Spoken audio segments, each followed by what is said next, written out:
Welcome, everybody, to another episode of The Precedent Minds of the Mavericks. My name is Amina, your host, and this week we are back with August Rigo, talking all about his innovation. August has built such a solid name for himself as both a singer and songwriter, taking on all obstacles and turning them straight on their heads to succeed. August is truly the definition of a maverick, and our conversation this week takes an in-depth look at the practices and chances August has taken on himself to become a household name. So let's get right into it. So welcome back, August. Part 2 is all about your brilliance and how you solidified your name. Yeah. It's all about the brilliance. And I want to start off because obviously we're in COVID. And we're in Canada, so restrictions have been really hectic. They're getting a bit better now. Mm-hmm. How have you adapted during COVID? And it's actually you're actually in LA right now, which is nice to. Yeah. Well, I mean, we were lucky right now. Like the travel restrictions were lifted, the travel bans were lifted. We were able to travel. It's actually been kind of a blessing. You know, I've got to stay home with like my family and kick it. And not really have to worry about like constantly traveling like I normally do. Yeah. Which has been great. And you know, I've been able to spend not just like my wife and daughter, but like the rest of my family, my mom and dad, grandmas, aunts and stuff. So yeah, and I've been able to work, you know, I've been able to maintain, you know, just some like work coming in through the pipes, whether it be, you know, domestic artists or international things. And I've been able to just, you know, make music the whole time. So that's it was really cool. like obviously I didn't wish for a pandemic, but we definitely made the best of it. For sure. And obviously you can still create, and we live in such a time where you're able to create on your laptop or your phone, even whatever it is, but it's always obviously nicer to be in studio with people and like feeding off people's energies. It's like sick that you've gone to that. And it's like, I think a recurring what's the word? I keep hearing it from everybody where they're like, yo, I just got to take a break during COVID, which I think people didn't realize they needed. Yeah. It wasn't even for us, it wasn't really a break. It was just more a break from everything. A slowdown. Like you got to stop and smell the roses. For me, I was like, yo, I'm gonna stop and smell the roses. They smell really nice. I forgot about that. Yeah. We was chilling. We had a good time. That's amazing. Are you excited for things to pick up? Like, are you excited for your life to get back? Like, really? I'm actually excited to get back home. Yeah, fair. Make sure you get your COVID test in time because I got denied a flight home, and really? Damn. Yeah. Crushing. Yeah, it wasn't great. That's annoying. They're capitalizing on us Canadians. So last episode we left off with how you and Brian actually met. So you were saying that he was like, yo, like I'll pay you for some songs. Yeah. And you're like, yo, let's like turn that into a creative collaborative. Yeah. And like that's how Summer Child Records was born. So Summer Child Records originally was just me and Jeanette. Okay. It was kind of like my label name that I made up a while back. Yeah. And you know, Jeanette was, you know, she was my girlfriend, but she was my artist. You know, I was, you know, doing her stuff. Like I was doing all of her stuff, or like, you know, getting creatively putting the music together and writing it with her. So that's how we first, like, that was the first release off of Summer Child Records, was just like Jeanette's stuff. And then when I met Benji and Brian, I was like, well, you can pay me like to make songs. That's cool. But I was like, well, you know, you guys have a network of people that I should be tapped into, and I think I have a network of people you can be tapped into. Let's just kind of work together and, you know, figure this out together. You know, I think the sum of our parts are going to be greater than it's going to, you know, what's the saying? I always mess up the saying. The sum of the parts are greater than the whole, I don't know, whatever. Yeah, okay. Together we'd be better together was that was the sentiment behind it. We'll be better together. Yeah. You know, I can make music for y'all. You can help me with the navigate some of the, you know, independent fan bases. You know, figure out how to function on like an independent level. Like when I say independent of like the record labels and like depending on advances and stuff like that, you know, they've been able to function outside of that realm, you know, for the last decade as well. So I was like, yo, let's figure something out, and we just just started working together, and that's how the whole kind of team blossomed That's from really that. dope. I And like, mean, yeah. you do distribution also, or you guys do like third party distribution? Yeah, no, Through well, third party. we distribute through United Masters. Nice. That's a Yeah, great one, right? Yeah. yeah. So we've been with them from like the very, very, very beginning. So like, Sick. yeah. So that's how we've been distributing our stuff, and it's been pretty cool. Like, everybody has a vehicle now to release their music.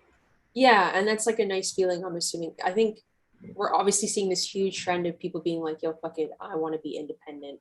Yeah. And like it just Like it's you can if you can capitalize on your like little fan base, your niche of fans, yeah, and like make they're out there.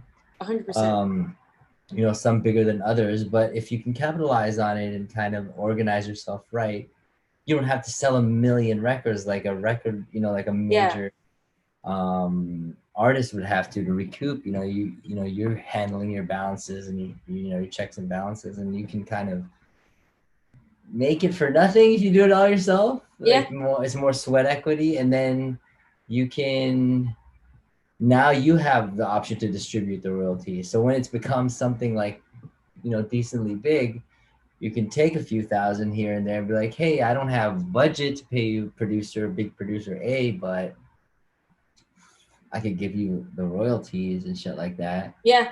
And There's always a way. yeah, you sell 100,000 records independently versus on a label, you're getting, let's say it costs $10, you're probably getting 90% of that, or at least 80% of that on your master, $10 a piece. No. That's fire, bro. That's a lot of money. It is. It is for sure. Now to get it there is another question, but it's possible.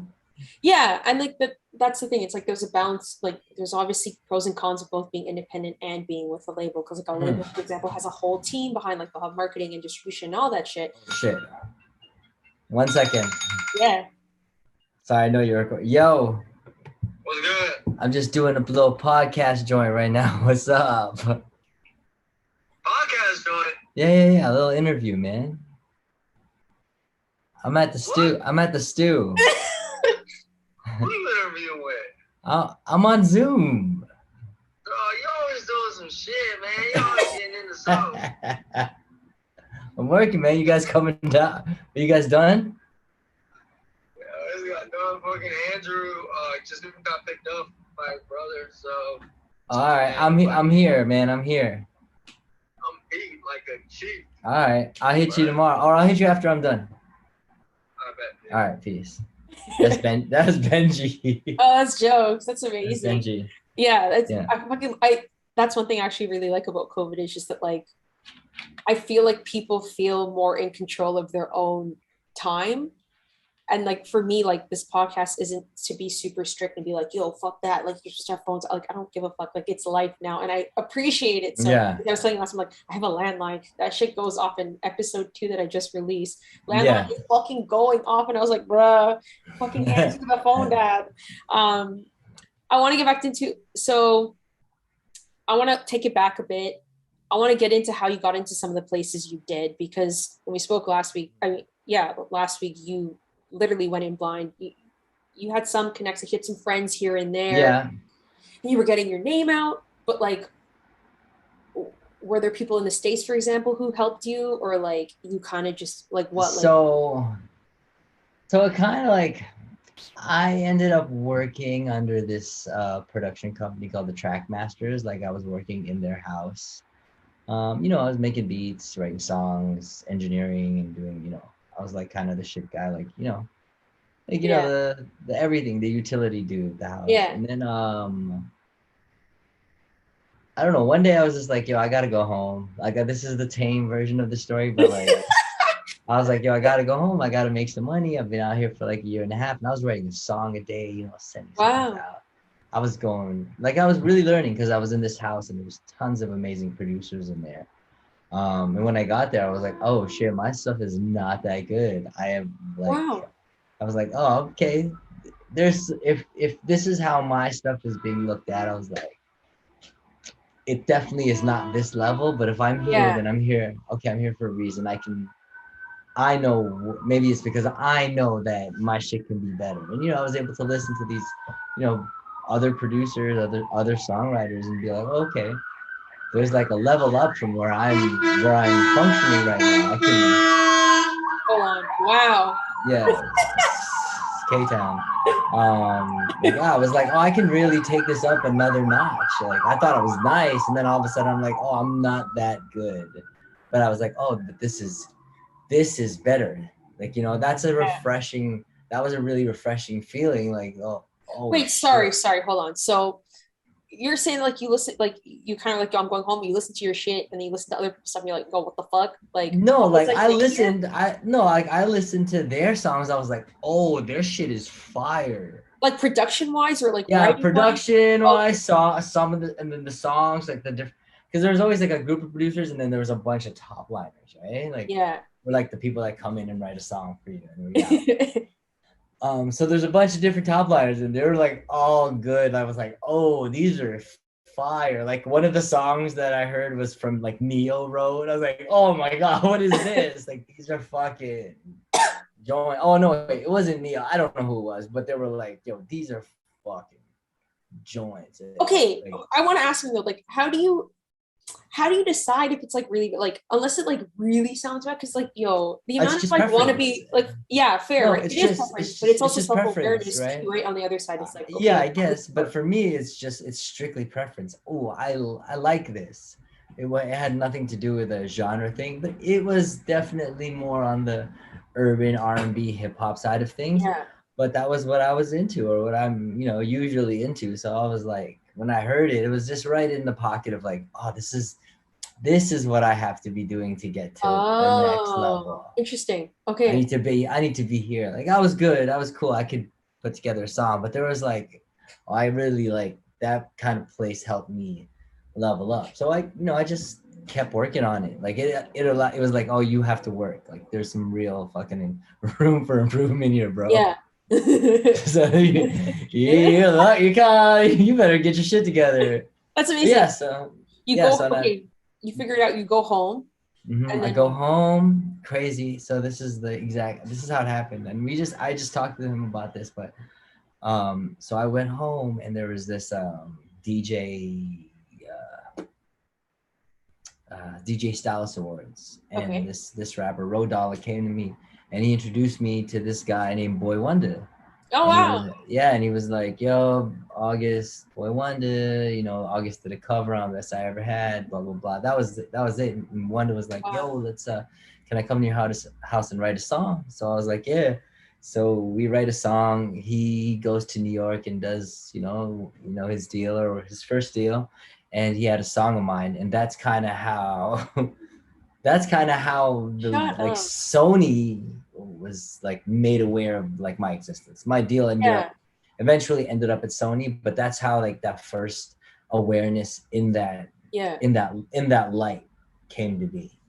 And then just news kind of got back, and then I ended up back in the same house, and um that's when the wheels really started turning, and like, I was getting booked with big producers, and That's so cool. or other producers were taking a chance and wasting a session on trying me out for Yeah. a couple of songs, and that was like that was like kind of the proving period, and that's kind of what opened the doors for me That's super to sick. the industry. Yeah. And then yeah, so like you're scraping together pennies to get to New York and LA and do the like get into these rooms and whatnot, and you get a chance meeting with LA Reid. How Yeah. does that even happen? So by the time I met Ellie Reid, I had my first publishing deal in place. So that was because what was happening around that time, like I had just done the Justin Bieber stuff. Yeah. So I had just written You Smile. This is the first meeting with L.A. Reid was before he heard You Smile. It was my manager at the time saying, I want to play your next hit, or whatever he said. I Wow. don't know. Okay. Yeah. Whatever he said. So Yeah. He's we hyping you go, yeah. Amazing. That's fucking a huge part of the game, which is crazy. So I go in, I play this song, and Ellie Reid was like, yeah, I need that for the kid. I need that for the kid. Yeah. And then he was like, who's singing? And I was like, oh, that's me. And he kind of looked over his desk and he was like, "Where's your album?" And I was like, "Oh, what do you mean?" Like, and this is like me after being in like every record label in a free world, basically, all the major record labels, and I'm playing all these same songs. Nobody asked me about my artist situation or anything like that. But L.A. Reid first, he listened to me sing, and then he kind of looked at my outfit, and he was like, "Oh, well, you dress like an artist, you sound like an artist.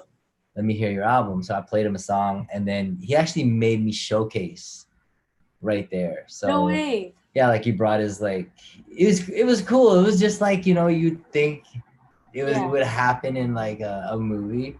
So like this actually happened. Like he called all his female staff in there, and what? Yeah. It was all like the girls, I guess. And then I guess how he judges I don't know. Yeah, and I just did I just kind of like did an impromptu performance, and mind you, like I kind of pretended to sing my heart out, but I couldn't sing at the time because I was so tired. I was so tired. My voice was raw as fuck. I remember, but I kind of just emoted myself out of it. I kind of just played the parts and shit. And then and then like a week later he gave me a record deal. I got a record deal. That's crazy. I want to unpack a couple of things there, because I think it's important that you said that your manager's supposed to hype you. Some advice I recently got from Lenny Santiago, senior vice president of Rock Nation. He was just like, "Yo, if you are presenting an artist and I don't feel like I've missed out, you're not doing a good job." And that's exactly what you or your manager has to do. So it's like people in the industry need to realize it can't just, sure, it can be your boy being your manager, but your boy has to sell the fuck out of you. We need to know that you're going to be the next big thing. And the second thing I want to say is that did you have your look curated? Because I mean, no, it was just, and when I look back on the look, it was it's pretty fucking horrible, to be honest. No way. Yeah, I mean, what was it? Do you remember, or an idea?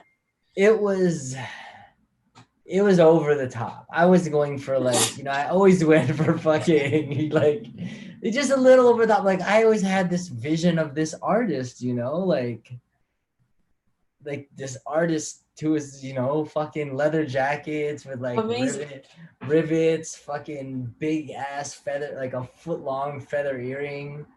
Oh my god! What year is this? 2010, 2011. Oh shit! Okay, so the feather was on trend. Girls had feathers. Yeah, I had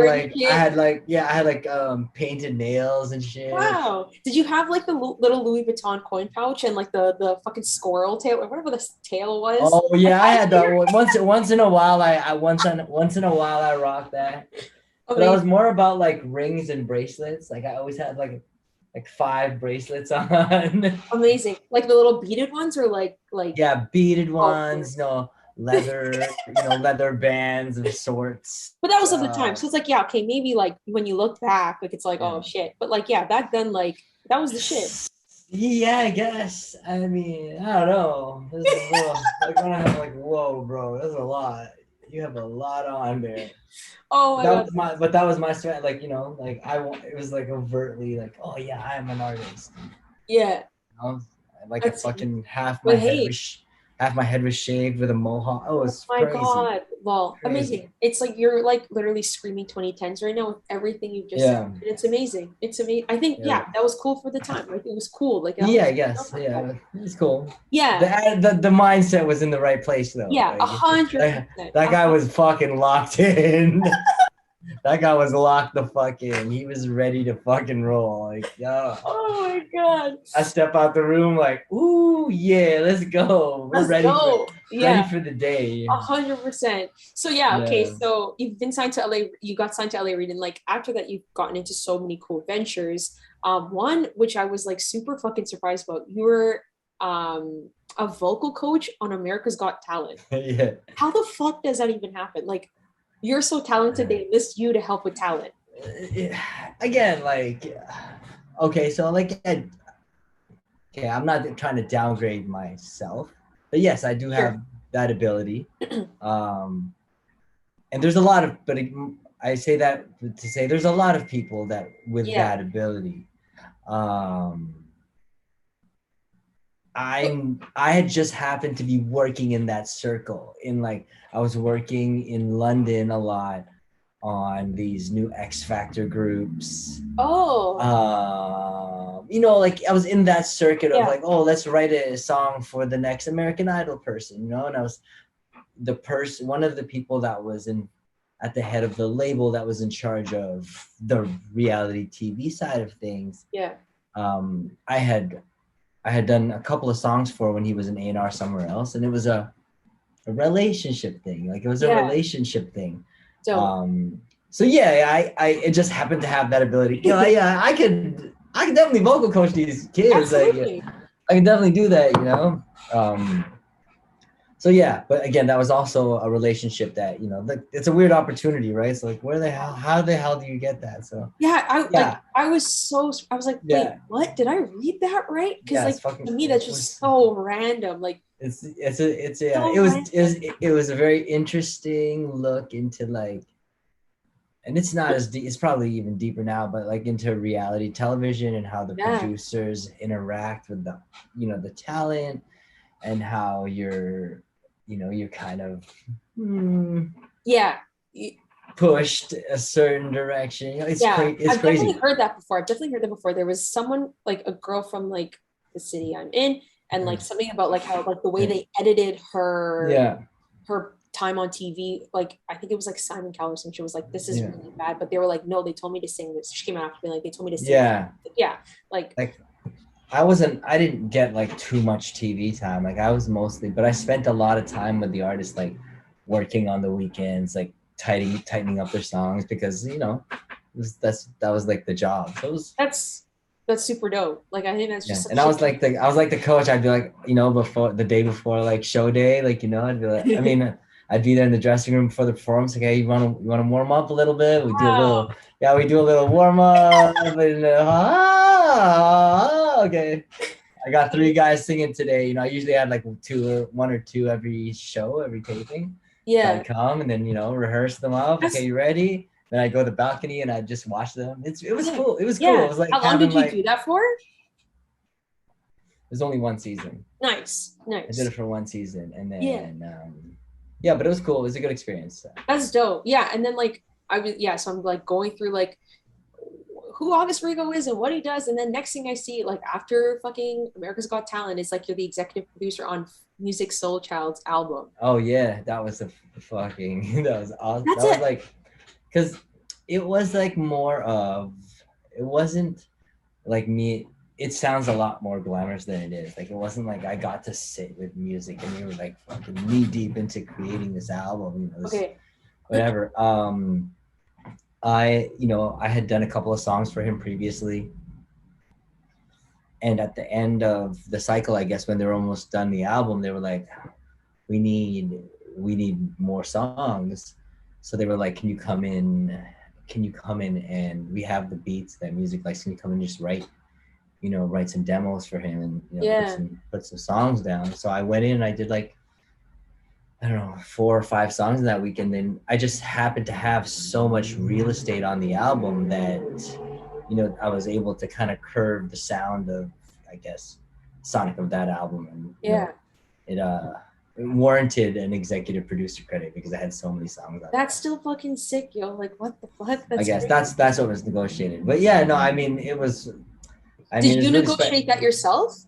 No. My manager did all that. Okay. At the time, did all that for me. But I was I was the hugest. I'm still the hugest Music Soul Child fan. So that's like one of the like highlights of, you know, life, being able to like listen to somebody and then be, you know, that involved in the album. Just and was it your manager who got you in touch with Music Soul Child for this album? Well, I mean, I'm sure it came through that sort of connection, but it was, I believe they were just looking for songs for him and looking for songwriters. And I had submitted a couple of songs, like a couple of demos. Like, I did a session and they were like, oh yeah, we're going to write for Music Soul Child today. So I wrote a Music Soul Child song and they liked that one. Yeah. And that's how I guess I was introduced, because I think he was signed to Warner at the time. So somebody at Warner had my songs, and that, I guess that's how it goes. For sure. That's super dope. And I love that because like I feel like you've been able to create so many opportunities for yourself. And in the last episode, we spoke about how like the industry was kind of like, oh, we don't really know what to do with you. Like, Mm, and yeah. like some things didn't pan out the way you anticipated. And I think what's so cool about you is that you were able to create your own path because a lot of people, well, I mean, not a lot of people, but like it is very discouraging and people might give up and be like, yo, well, I guess like the music industry isn't for me per se, but you found and you created opportunities for yourself. Yeah. How did you like develop that resilience and turn that into innovation? Um, I don't think there was anything intentional about any of that. I mean, it sounds, grand and shit, but it was just, I mean, I guess the resilience comes from like a little bit of stubbornness, a little bit of tunnel vision, Yeah, um, and then a little bit of like ego, and this is what I want to do for the rest of my life. I gotta yeah, I gotta figure out a way to, and you just do it. You do it, 100%. and you learn. When you're stifled, you learn some more, and you kind of you you either sink or swim, right? You Yeah, sink or swim, 100%. evolve or die, right? Yeah, and I think even in like even more so now in today's time, it's like Mm-hmm. you need to create the opportunities you want because obviously there's so much available for us to create certain things. So it's like yeah, Right. if you're not forging your own path, essentially, you might get Yeah. left behind a lot faster. Well, I just don't want to be. I can't depend on a paycheck. Then I'm Yeah, putting my life in somebody else's hands.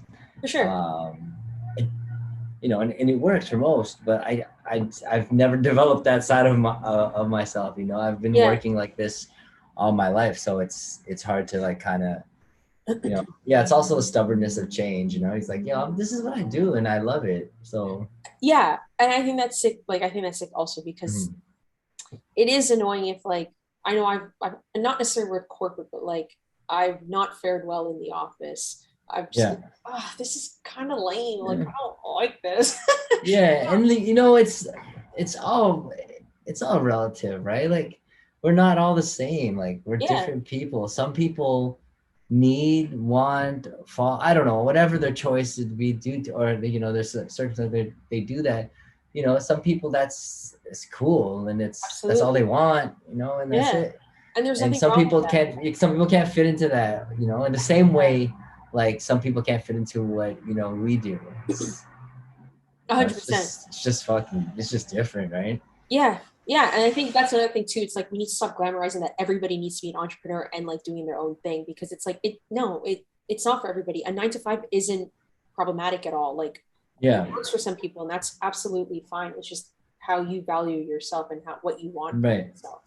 And like going into that, like the innovative part, like you have Twitch sessions all the time, and I Mm-hmm. think that's like such you're an early adapter to Twitch, and Twitch has been around for some time, but like Yeah. I think like you're a tastemaker where you're showing like how you make songs. How did that idea come up?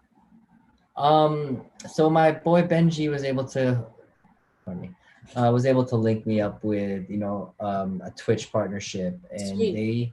they, I was already streaming previously, and I did it, I was doing a lot on Instagram, and on my IGTV, Mm-hmm. and I think they're just looking for, musicians to build up the music side of their platform. Yeah, So, it's fun for me. It's like what I normally would not show anybody. I think that's And really great. I very rarely have even people in the studio, and then now I have like, a small but very devoted, very cool like group of followers that are all creatives as well. Yeah, And they get to see under the hood of like how I'm thinking, and I always like preach it's just my process. So yeah, like I just want people to take the different pieces that they can from just watching what I do on an everyday on my during my writing sessions, yeah, and apply it to their own creative stuff. And I do like question and answers. I don't have a lot of people, so I'm able to answer questions and give like what my insight is on specific things, vocal chains and things like that, yeah. how or why I'm writing the song. And I think that's really interesting because the platform is really great for that because obviously it's so interactive, and then because it can feel so intimate, people Yeah. just feel like they're more a part of things. And it was like you'd reposted someone's story like a month or two ago, and they were like, "Yo, you're the reason I started producing," or "You were my inspiration." And Yeah, it's crazy. I think that's so important because I think a lot of people are very, very secretive about their process, obviously for whatever they don't want their ideas getting stolen. Hmm. But to me, that shows your level of creativity and brilliance because you're building a community, but also I genuinely believe people who are good at what they do don't feel intimidated by the talents of others or Yeah. others succeeding. Yeah. And I it's think like, it's also, there's a lot of this new generation of creatives and producers and writers that are, being very generous with their sonics and their it's tips and amazing. their drum sounds. I Yeah. think it's more so now than ever. It's getting to a really good there's really good community of producers and creators, Yeah. whether they have their own cliques amongst each other. Mhm. um People are more inclined not to like, yo, here's the stuff that I do now, yo, see Yeah. if you can do something like that, That's or really nice. better. Yeah, that's like really nice here. And I like, yeah, for example, like Boy Wonder has a partnership with Bacardi and he has like several female DJs, Yeah. producers. And I was like, this is so brilliant. Like, this is amazing. Like, this is such a sick initiative. And like, things like that is Mhm. really good to see. And I agree with what you say. Like, I think that like this generation is a lot more helpful. Cause like, if you're on TikTok ever, you see people Yeah. all the time making beats and it's like, It's oh shit, this is but so it's also, if you watch TikTok and reels and stuff, it's also like about now the behind the scenes, like yeah, how did I do that? Like yeah, now people want the level behind that, right? yeah, It's like people are growing their following by, okay, this is a cool video and this is how I did this cool video, because there's now so many aspiring influencers, people yeah. that want to do what these people are doing. Yeah, 100%. And I think too, it comes from consumerism also, where like we want more of our artists. Like we know we almost feel entitled to it. We're like, yo, you're supposed to be showing us more of what you do Right. behind the scenes. And it's like, Right. I guess like people are, it's a two-way street and people are Mm-hmm. driving on both sides. But I do like that you know your own capabilities and like you've embraced it and created a community because we're stronger in numbers. And to me, that's like what a maverick is. And it was like, was that the intention for you when you started these Twitch streams, or was it kind of just like the way it panned out? Like there's the intention of like making money, right? Okay, this Yeah, is a good way to generate some income, yeah, but also build a community. Um, Also a way to kind of, it's also like a living resume of what I can do.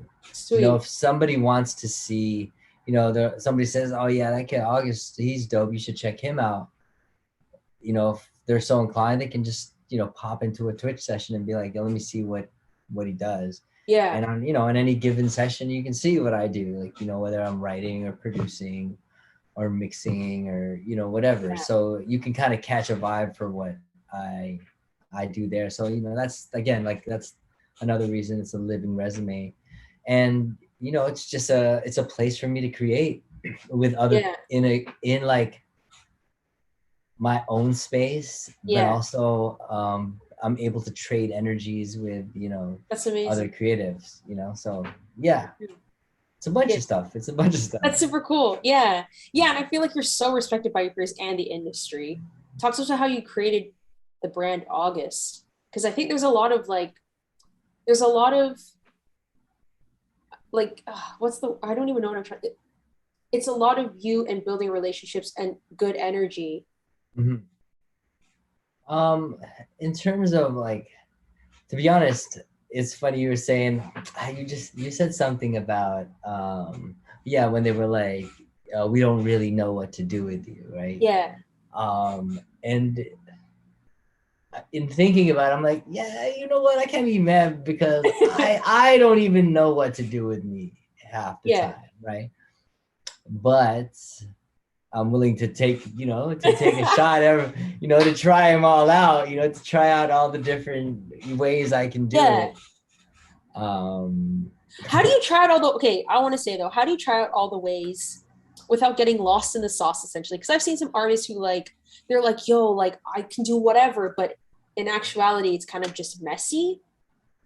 Like it shows that there's like a lack of cohesion in the artistry almost. I think it's all about intention. You know, I think it's all about intention. You know, there's, you know, you can have a concept and like, you know, there's like different levels you hear the music at, I think, right? There's this, you know, this, you know, bare like minimum kind of level where you can hear the melodies and they're catchy and cool, I can hear that again. And then there's, you know, like listening to the way the melody is interacting with the chords, you know, and why you like that melody so much. And you may not be cluing into that, but those are factors that factor in. You could sing the same melody over a different set of chords and it'll create a totally different mood. Yeah. So yeah, there's that too. There's the way the music is interacting with, you know, the melody's interacting with the chords. Interesting. Yeah. Yeah, that's cool. And like, sorry, so like we were talking about how you created your brand, and that's how we got into this little. Oh yeah. So yeah, I've never really. Sorry, I went on a tangent there. No. I created that tangent because I was curious. Yeah, I never really thought about like the brand of August. You know, I kind of just, to be honest, I was just doing what I had to do to get by, you know, write songs, produce songs. You know, I really just wanted to be an artist. So a lot of it was just as a means to create opportunities for my artist career, you know, or just the ability to keep doing stuff for myself. You know? Yeah. I'd always have to, you know, write songs for other people, you know, so that I can, or do some other stuff outside of my own artisting to kind of make money, because my artist didn't generate the amount of money that I needed to, you know, to keep going. So it was always like a revolving door. For sure. Yeah. And I think that like I would say like, it seems like you've also like built laterally with people, and that's like how you built this community, which I think is really, really important. And it's funny because Toronto is known as like the screw face capital, where everybody's a fucking asshole, but like we have so many great people. Like we genuinely there's so many nice people out there. 100%. Yeah, like I feel like, you know, the 100% of the Toronto producers I've met are fucking cool. Yeah. You know, are fucking cool and more than happy to collab and do a bunch of stuff. So for sure. And I want to mention this because I think it's really important for a couple of reasons. I reached out to you cold, like we didn't know this beforehand, and you were like, yeah, absolutely, let's do it. And I was like, what? Oh my God, really? Oh. I was so excited. And it's really funny because I'm about to go on a tangent, but I think it's really important. So I've known about you since like 2012, and I want to speak about Kill Me. You told me the story about how it got into radio, but I would like you to tell that again after. And back in whatever, you come in and out of my life all the time. Like I'm always randomly being like, yo, what's August up to? And then in 2019, I just come back from Singapore. Singapore Social comes out, which is a show on Netflix, a reality TV show, and Tabitha Nowser's on it. And then shortly after, in 2019, she releases like a short EP, and Warning Signs is the first song on there. And I'm listening to it, I'm like, there's a male voice here. Who's this male voice? And I always end up that's so hilarious. Yeah. Like August Rigo, what the fuck? What is he? What? Anyways, young Tabitha. Wow. Yeah. And then so this is end of 2019, and then last year in April or so, I was rewatching the show, and then I go back into this tangent, like this like black hole of like Tabitha and like you, and then I'm like talking to my best friend Nick and our friend Tara. She just opened up a photography studio in Toronto. Shout out 550 Studios. And he was like, yo, why doesn't Tara shoot music videos in the studio? I was like, I don't know the way the space is set up. I don't know if they can do it. He then sends me the It's Not Fair video with you and Tim. And I was like, wow. He's like, yeah, look at this video. It could be like this. And I was like, what the fuck? I literally was in a black hole all about August Rigo like yesterday. That's so what the funny. Actual fuck. And then I was like, yeah, so this like podcast idea is coming up, and I'm like, like it would That's be a dream. So funny. Yeah, it would be a dream. Whoa. Yeah. The universe was like, yeah. And then you hit me back because like obviously I just cold messaged you on Instagram with my personal, because I didn't have an Instagram for my podcast yet. Nothing had even happened. Yeah.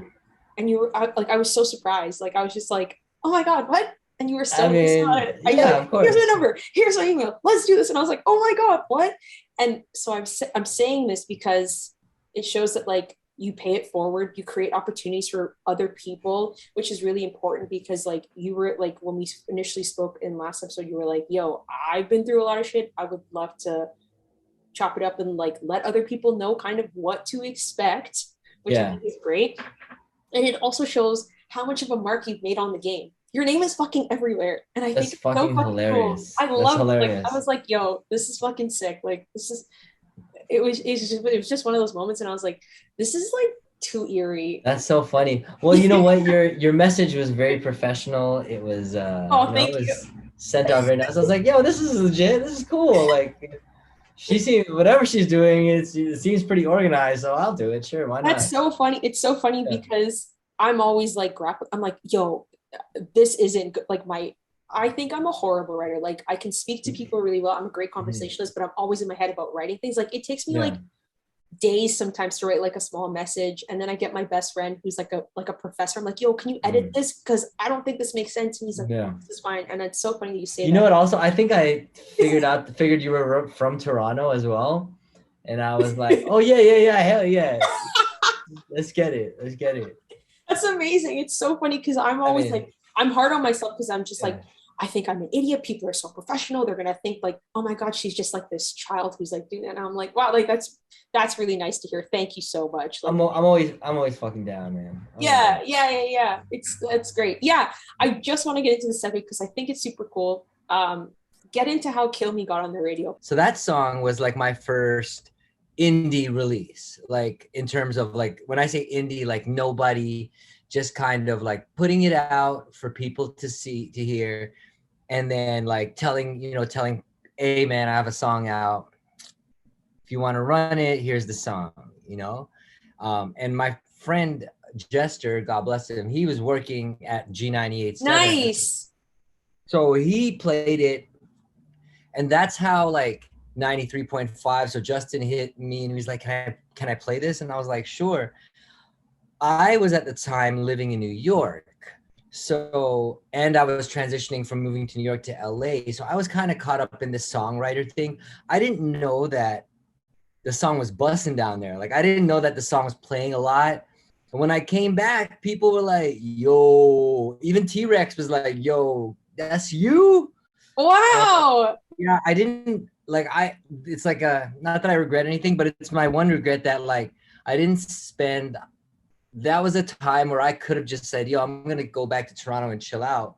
But I just didn't know, I didn't have the foresight, you know? I didn't have the foresight, and nor did I have the, like at the time, my whole mindset was like, yo, I gotta make records and write these songs for other artists. And I never had a chance to capitalize on that. And that shit was like, Holy fuck. even till this day, people are like, yo, man, that song is crazy. So that's why I put it up on streaming, just so it's out there. I saw it and I lost my shit. I was like, Yeah. yo, thank fucking God. Cause like you're trying to find it on like YouTube and like obviously YouTube doesn't open, like Yeah. close all that shit. And I was like, thank God. Oh my God. It's actually a slightly different mix, but it's actually a little bit better. The streaming version is better than the old mix. That's for sure. I was watching the video today actually, and I was like, man, this is like it's crazy to see because I don't think I ever saw the video.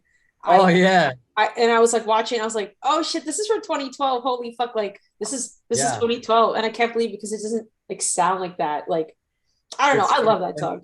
I shot that video, like that's all in Empringham in Malvern, in my old neighborhood. Yeah. And then like, you know, just it's kind of like a parallel to my life where I started off and where I, you end up in the city and whatever. But yeah, man, I love that video. It was fun. It was like a guerrilla style video. Like me and my friends, like, yo, okay, shoot me here. Here.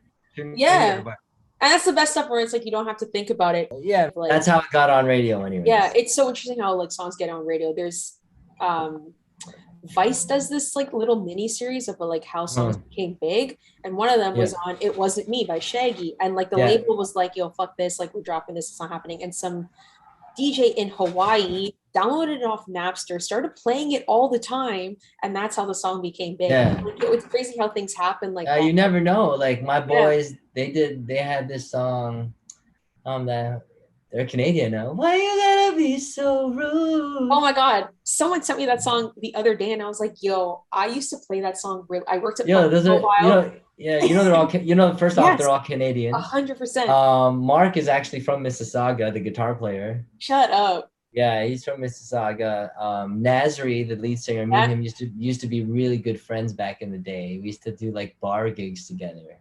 That's so funny. Yeah, but their song got big in Australia. Yeah.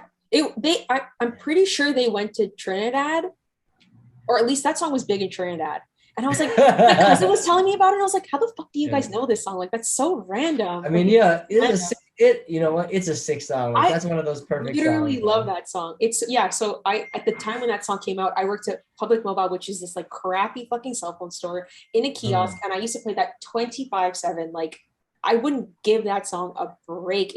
I love that song. I absolutely fucking love that song. And it's so funny that my friend played that for me like a year and a half, or Nasri played that for me like a year and a half, 2 years before they put it out. And no way. And I was like, damn, that is a fucking smash, bro. Yeah, like, it definitely was. Undeniably. Literally, someone sent it to me yesterday and I was losing my shit. I was like, fuck, this song is so good. Like, yeah, it's a fucking great song. It's a great song. I don't want to get back into writing. So like in last episode, we spoke about you're able to create such a vast range of music. How do you combat writer's block? I think I've gotten to a point where I can, which is a good and a bad thing. Like I can force a song, like a decent song. Like I can kind of like, okay, let's do it. A lot of the times when I'm not feeling the natural creative vibe on it, I'll start to dissect, because there's choices. Sometimes if I don't like something, I'll just squash it if I'm doing it myself. Yeah. But if I have a specific brief, or like, oh, we're pitching to this artist, you're working with this producer, and they kind of they give me like, here's the track idea that the label likes, so that's in the right direction. What was that? Oh, motorcycles. Oh, crazy. The sound that like whatever's outside. It's so hectic. the window's open. It's crazy out there. Yeah, so you can force a song. I kind of go into the dissect mode where I start thinking technical. Like, okay, where do I want the chorus to sit? Melody range. I start playing a little bit of a numbers game with this song. Like to find like there's gonna be beauty in there somewhere. There's the right marriage of, if you trust the other creator on the other side, it's up to me now to find the right marriage of melody, and because I've written songs on beats and then heard somebody else's song on the beat and be like, oh, that's fucking better than my song. That's just playing better. That's a better perspective, and that's just better than my song. Yeah. So like trying to find the best, there's a way. There's different ways to look at it, and like different rhythms, And okay, on the flip side, how do you get what gives you inspiration?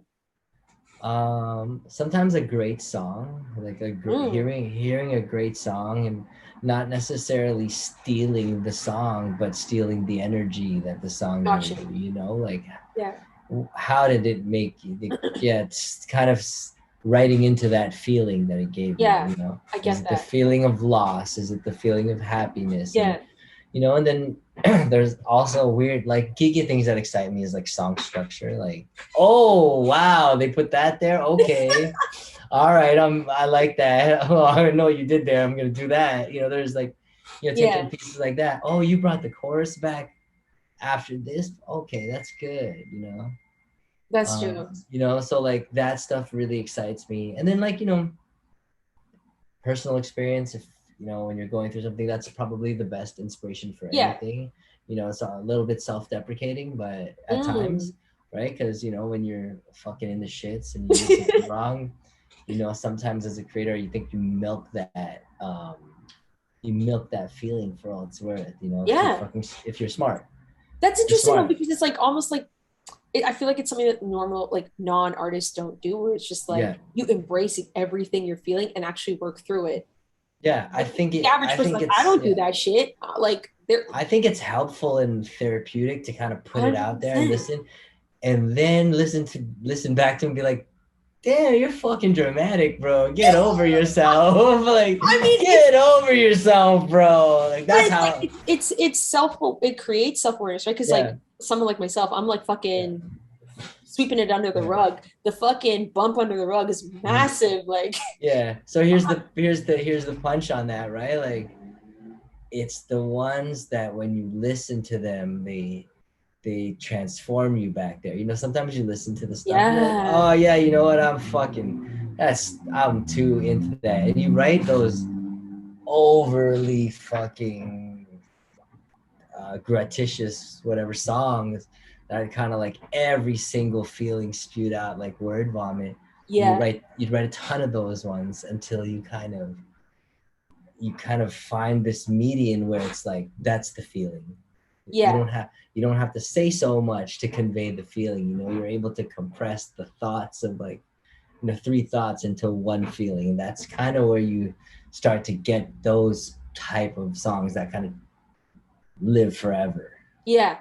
That's sick. So, And like, how do you create such a range of different sounds? Because you've literally worked with such different artists. Like, obviously, you mentioned Justin Bieber. There's Chris Brown, Girlicious. I saw that and I lost my shit. I love Girlicious is Girlicious. I loved working with Girlicious. They were so cool. That's so sick. Yeah. Kalani, Tabitha, obviously, who we Mhm. mentioned, Music Soul Child, Ayaz, which is like Sean Kingston. So, like, these are all very Yeah. different fucking artists. And even like your album, The Fallout, like, the sound was very, very, like, there was a huge range there. So, it's like, how do you create for such different sounds? Because to me, that's like super intelligent to like, where does your imagination go? I think that's all like attributed to like my musical preference, right? Like, Okay. and I can attribute my musical preference to like my upbringing, my Yeah. environments, my friends and my family. My family, especially, like they were obviously the first people I knew, so they were the first kind of point of. Well, let me see.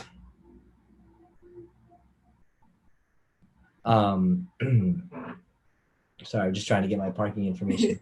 What was I saying? You're attributing like your family's the first set of people you. Oh yeah, so like my family's really into karaoke, and they were Yeah. really into my. Weirdly enough, it was like I learned a lot of my musical vocabulary from karaoke music. Nice. Number one, 80s cock pop rock songs like Journey and what's that? What's the other? The Eagles and stuff like that. And then reggae. My parents loved reggae. It's Nice. so weird. Like they loved. Like my dad had this one reggae mixtape that would just Oh, a all mixtape? like for years. That was it. Just stayed on rotation in like the car. Just Amazing. like it'll flip to the other side, and yeah, there's a fire mixtape though. I remember. That's fucking But yeah, dope. and I love that. that's where my and then that I guess some of it that kind of led me into like R&B, you know, like it Yeah. was like the next level of my listening. Getting into like school and Mhm. seeing what my friends were listening to got me into like hip hop and R&B and um, yeah, that's where kind of I sat because that's where my friends did. I didn't That's really get introduced to that like really pop stuff until like the Backstreet and NSYNC phase came into yeah. play, and then I was like, oh, these songs are kind of fire, Yeah. you know. Yeah, So pop music is great. Like it's just like no, sometimes it's like some fuck shit they're saying. You're like, yo, that's like hectic. But then like the beat's just there, and you're like, oh yeah, shit, like you're just it's just good. so Like easy to vibe to. in general, right? Like good music is good music. There's a lot of Yeah, shit pop out there, but of course. like, but yeah, pop is just. I feel like pop can be anything now, right? Yeah. Pop can Yeah, be yeah, anything now. It's crazy. Like we've all cross pollinated the genres. of course, Yeah. absolutely. And like, does your writing process differ for yourself versus when you're writing for somebody else? I try not to. Like I Okay. try not to differentiate that. Um only because the songs that everybody has loved from me, that people are like, oh, you know, I need this song for my artist, has always been something that I put a lot of myself into, you know, like Got you. never have I landed something amazing without putting my like heart into it, you know, like it Yeah. had to be my one, you know, some of my very best to like Yeah. shine through. So I try not to separate myself, whether it's like a female artist I'm doing it for, you know, I'm still thinking of it as, would I sing this song? Yeah. You know, would I sing the song? Because if I wouldn't sing this song, why would they? You know, it still has to have like on some level, you know, I have to be like, yeah, I like this. Yeah. Do you know if a song is going to be for you or not? Sometimes I just love something so much that I'm just like, you know what, fuck it. I'm just gonna keep it for myself. Or sometimes I like something so much that I just won't play it for somebody anymore. Oh, yeah, yeah, yeah. Like, you know what? Sometimes I reason it as, oh, this is too different. They won't get it. Yeah.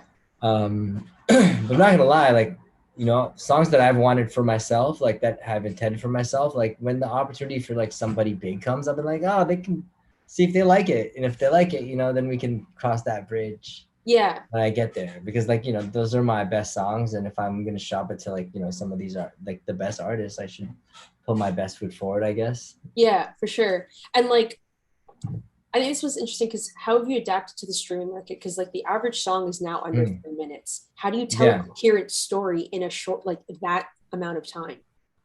Um, I guess you know, it's not always in the quantity of words, right? So Yeah. it has become more challenging to kind of put to create some depth in the story with, you know, Yeah. with these short, you know, with these short formats. But it's a song, you know, it's a song. So there's a way to do it. You know, you just kind of got to condense a story. And listen, on a creative level, if you want to tell that story, you know, go right ahead and tell the story. You know, and if it takes 4 minutes, it takes 4 minutes. And Sure. the fan that's for you is gonna listen to that 4 minutes. You know? Absolutely. Yeah, absolutely. And I But want yeah, to, but again, you know, you can do that, but you just got to make sure you have that, you know, that other side of things, you know, to lead your absolutely. fans to that. Absolutely. Yeah, it has to be Yeah, like, you have to like catch their attention yeah. quite early on, or it's kind of like, yeah. And like, do you care about this whole like TikTok thing where it's like a 15, like we're taking the 15 seconds, even on Reels too, where it's like the 15 Hmm. seconds. Like, So are you thinking about those moments I'm not right thinking now? about I'm not thinking about those moments, but when I'm listening back to the song, I'm like, oh, okay, that could be a moment, you know, or Yeah, oh, that could be a moment. Um, that's, I mean, and like that's all it takes, right? So in terms of like getting something, you know, that 15 seconds is just like, you know, whatever the best beautiful 15 seconds of the song is, for or sure. the catchiest part. Yeah, and then I think it's cool because then you get a chance to get these people that wouldn't normally have heard your song like listen Yeah, to your song. yeah, It's cool. I mean, listen, I've never been one to complain about like the music industry. It's, you know, it's changing and it's evolving, and it's cool. Yeah, we you just have to go with it. You know, you yeah, just have to, you know, find your place in it. And then, you know, you can, it's always a choice. You can choose to do the things you want to do and hope for the best, or you can adapt and, you know, find a way to fuel the dream and fuel your desire through, you know, learning something new. absolutely. Yeah. And I want to get into this now because I've been itching to ask you. You've Oh, written sure. about BTS. I think that's fucking Mm. dope. So like Black Swan and On, and those are their singles. Like those weren't even like just random songs in the album. Like those are Yeah. fucking singles. How the fuck does that even happen? Like, do So you? it was like it wasn't like a, oh, we need songs from August. You know, it didn't go really like that. It was kind of like, we got to figure out how to write some songs for BTS. Okay, who do we know that works with BTS? So Brian actually choreographs a lot of their stadium shows for their Oh tours. shit! Right. So, you know, but this is like before like they were huge, right? Brian does a lot of like the K-pop, J-pop stuff, you Sick. know, do choreography out there. So we got a contact from his contact, which kind of like led us to the A&R department. And, you know, like they were like, yeah, August, we'd like to see if you guys are interested in having him write some songs for you guys. And just fucking sent mad songs. Once we got the contact, we started sending mad songs. Yeah. And then eventually, you know, we'd get some responses, we get some, you know, little leads, and then they were like, yo, we have these 2 songs we're working on for these 2 beats for BTS that they really like, and you know, we need top lines. So, you know, I just started penning up some top lines on them.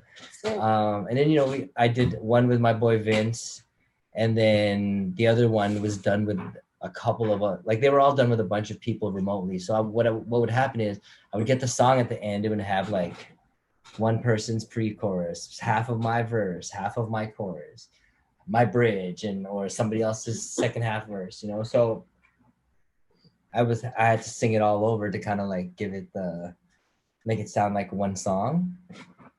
Yeah, and that's kind of how it happened. And I didn't know that they were gonna come out until the date came out, and somebody was like, "Yo, you have the next BTS singer." Holy fuck! Yeah, it was pretty crazy. Did you go to South Korea? Mm-mm. No, wow. I wrote that song one or both of them with my daughter, like in my sleeping, and I had a mic like wrapped around my neck. Yeah, that's so cool. And like, how did you write it to make it smooth for translation? Like, were you thinking about speak Korean? So like, no, I don't speak Korean, but I have been doing like K-pop and been writing for Korean like pop, K-pop bands since like 2013. So I've been kind of in it and been able to like learn a little bit about, you know, not the language, so to speak, but what they expect melodically and rhythmically. Yeah. And yeah, so like I try to write like with a lot of rhythm, a lot of consonants, so that they can pick them out, and kind of the translation is a little smoother there. I don't think too much about it. More, I just try not to be too complicated with the English, you know, so that it doesn't, you know, because you know you could do some really complex stuff, but it might not translate in the language. So absolutely, yeah. And like, do you think about like when you were writing this, like, are you thinking about like writing with a global appeal, or like you would just kind of focus on? So lyrically, I'm not really thinking as heavy. You know, sometimes they'll give me a direction, like this should be uplifting, or this is a sad, or this is a group, or you know, this is a lonely heart, or you know, like they'll give me things like that, or a title, and I'll kind of go with that direction. But lyrically, when I know it's going to be translated, I'm really, really focused on the best melodies, you know, how it sings. So like the lyric may not make sense, but it sings really well. I'll take that. Yeah, that's super dope. That's like, congrats on that. Cause like they had a virtual concert in October of last year that sold almost 1 million tickets. I'm pretty sure like a lot of people's favorites can't sell out 1 million virtual tickets. Like their fan base is insane. It's super sick to see. Like, did you see they did like a BTS official BTS fan thing in Yorkdale? No. It was ridiculous. It was, when I say it was crazy, it was like line up out the door. Oh my, I can only imagine. Like I can really only imagine. Yeah. That's wild. But like, sorry, I'm not even saying it right. Like 4 or 5 circles around the parking lot. What? Yeah, it was fucking ridiculous. That's amazing. I love that so much. And like, to me, it's so smart because, like the boy bands like really like they capitalize on a market of people who are like really, really going to be there, show up, buy, like super loyal people. So like, I'm not saying everybody should become a boy band, but like, no, the fandom is. Yeah, you got girls passing on. I haven't seen that in so long. Like I haven't seen that like insane Backstreet Boys days. Yeah, no, it's crazy. The fandom is nuts. Yeah, and okay, so how has your expectation changed for yourself over time?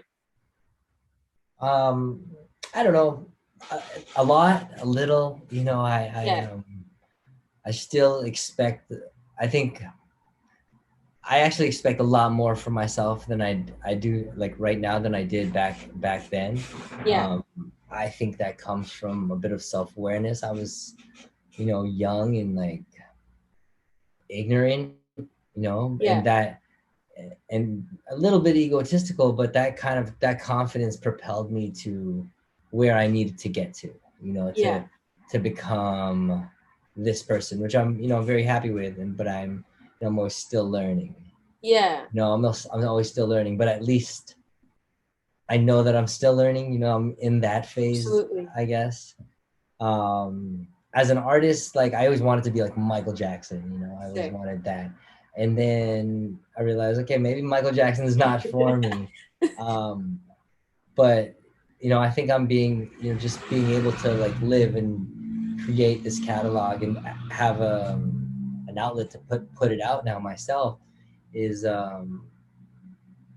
it's kind of helping me approach that goal of where between the Michael Jackson and just being the August Rigo artist. Yeah, absolutely.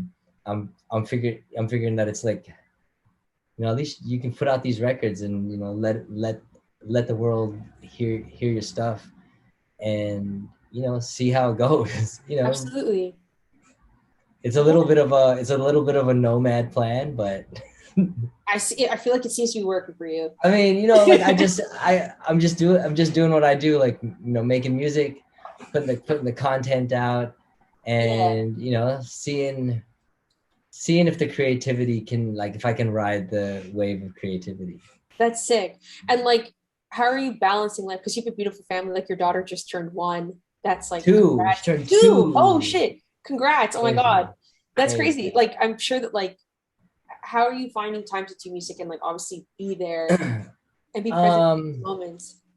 Yeah, this is the unique kind of situation you're in as a creator. Like you're really your own boss, so it's like, okay, I'm gonna work 12 hours today. I'm gonna fucking write the greatest song ever. Or I can be like, I'm gonna work a couple hours. I'm gonna go play with the baby. Sick. That's the, I guess that's the fun part about not having a schedule. Mm-hmm. So that's how, like, that's how I do it before. And then now I think that the real parenting is starting to begin. So we have to, there's a lot of scheduling, and I guess scheduling time to work is really important between me and Jeanette. So usually, like, I'll work, whatever I need to work on during the days, and then, when the baby goes to sleep, we do the Jeanette stuff. Sick. Yeah. So, like, a little bit of scheduling, a little bit of like, I don't feel like working today. Sick. Balance. Yeah. Moderation, even moderation and moderation. 100%. Yeah. And what's the most important thing you think you've learned in your time within the industry? I think it's to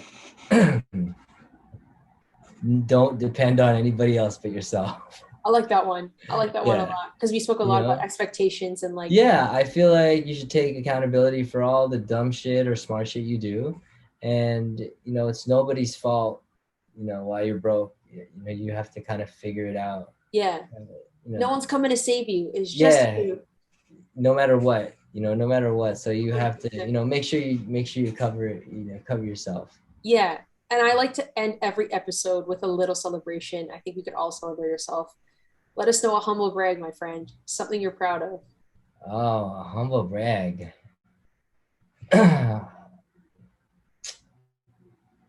Man, I don't know. Got lots of, no, I'm just joking. No, I actually love that. That's a fucking sick one. Because I think you have a lot to be happy about and like proud of. Yeah, when I got my first deal, I used pretty much the majority of that money to buy my parents' house and like kind of clear their debts and stuff like that. Wow. So that's my proudest moment, but also there's my humble brag. That's amazing. Yeah. Wow, which is crazy, because 10 years later we were able to sell that house, get my parents their own place, and also put a really good down payment on a place for me and Jeanette. So that's fucking sick. It's crazy. You still live in Toronto, right? Or like within GTA. Yeah. And like, the house prices are not cheap. It's crazy. At all. So like, that isn't. It's crazy. Congrats. So we were able to do that, which is dope. And I think that's 10 years. I wasn't even thinking that was the plan, Yo. 10 no, that's fucked, because look at how much prices have skyrocketed within the last 10 years. So like, kudos to you. I love that one. Crazy. It's crazy. Yeah. Yeah. Like, so it's such unintentional dumb fucking luck, man. No, there's some intelligence there. Don't undermine it. No, and like no, like let's be real. Like I was just like, yo, this is like I'm from an Go Asian buy my family. mama house. Right. I'm like immigrant fam. That's like the dream, right? And I was Yeah, able to 100%. do it. I was like, yo, I'm gonna fucking do this. Yeah, Like 100%. it wasn't even a doubt in my mind, which is hilarious. Like I was like, yeah, this is what we're gonna do right now. Like this is what we're gonna do. 100%. We're gonna make this pop. Wow. It was like it was the best decision I ever made. Like best decision I ever made. Hands Honestly, down. I feel like this is the best decision anybody within Toronto can make. Yeah. I thank you so much, August. I think that people are going to learn so much from your journey. Thank you for being so candid, so honest, so open, because that's everything I wanted for this podcast. Amazing. Thank you for I'm having so me. excited. You are fucking dope. Holy shit.